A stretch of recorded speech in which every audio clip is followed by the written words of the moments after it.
Welcome everyone, and thank you for joining me today. For those of you that are maybe new to the channel, my name is Tim. This is Freight Master Resources, where I provide tips, tools, resources, information, and sometimes I sprinkle a little news in there, right?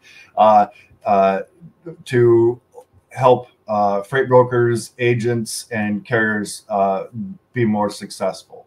Okay, so lately in a few videos, we've done a few viewer requested videos about freight brokers.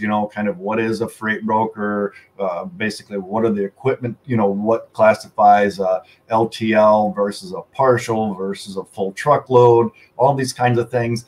And not in the too distant past, it's been about 2 weeks now, I've actually had a few people reach out to me in regards to surety bonds. Okay, so I thought that that would be a good topic of discussion for today, and we're going to go over basically its purpose, how it works, and its cost. Okay, so essentially a freight broker surety bond, or what is also known as the BMC 84 bond, is a financial guarantee required by the FMCSA, or the Federal Motor Carrier Safety Administration, for anyone who wants to operate as a freight broker in the U.S. Okay, that's U.S. Code Title 49, Subtitle IV, Part B, Chapter 139, in case any of you really want to go look that up. Okay, essentially the bond's purpose is to ensure financial responsibility of freight brokers. Right, there's three things that its purpose is for, and that was number one. Number two, it protects motor carriers from fraud or non-payment. Okay, and third, it provides a source of compensation if a broker fails to comply with their agreements. Okay, and essentially how it works, again, we break this down into three parts, is that it is a three-party agreement between the broker or the principal, right, the surety bond company, and the FMCSA, or the obligee. Okay. Second is the surety bond company guarantees a specific amount of money. The minimum is $75,000, right, due to federal requirements, to cover claims if the broker fails to fulfill their obligations, right? Little side note on that, I know that that's been the 75,000 has been kind of a hot topic. It's been a subject of debate, that it should be more, because too often times when a broker does go under, right, there are still carriers out there kind of left holding the bag, essentially, because that $75,000, you really kind of have to put that into perspective, because while it seems like a good amount, when you consider how much business a freight broker does, and all of those carriers coming to collect their due, right, that 75,000 gets eaten up real quick. A lot of people have said, that it should be 100,000, it should be 200,000.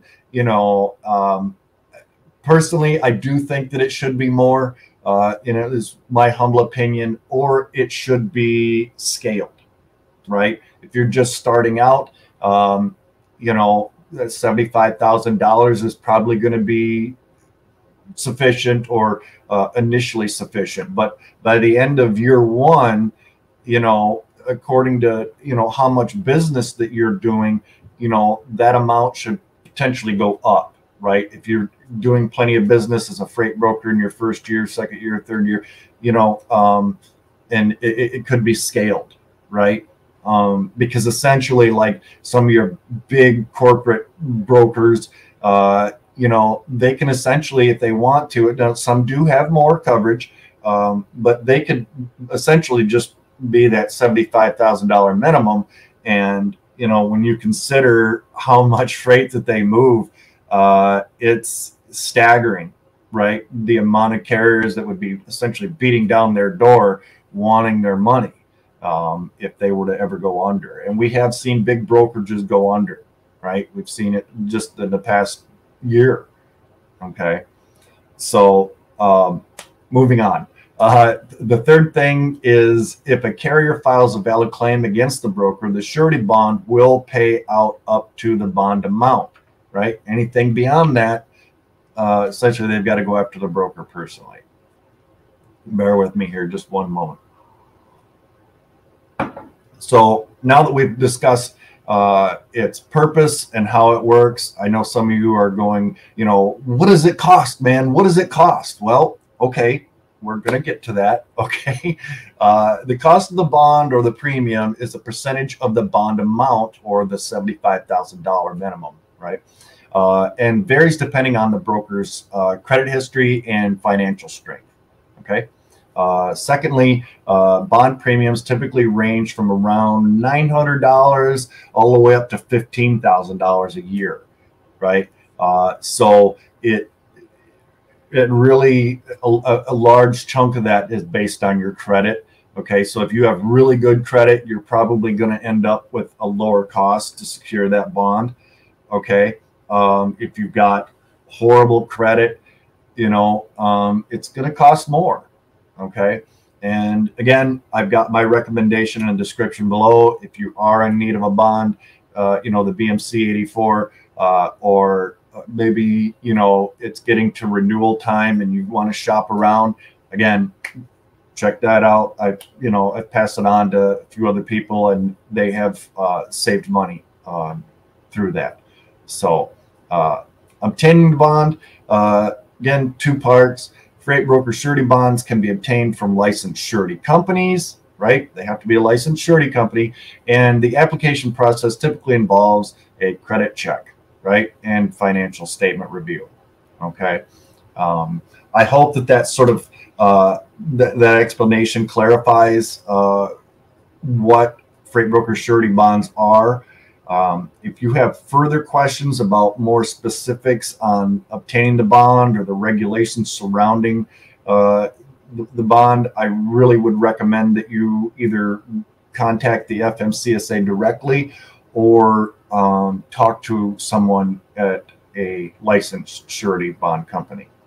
Okay. Again, I appreciate everybody for tuning in, and don't forget to hit that subscribe button, you know, smash that bell notification so that you get to see more of these videos, you know, if you enjoy my content. Again, I appreciate everybody that does. I'm loving the feedback, you know. If you have questions, comments about this, or if you're one of those that would like to see me cover a different topic in a future video, you can either just comment down below, okay, or you can email me directly at freightmasterresources@gmail.com. I do keep that email monitored frequently throughout the day.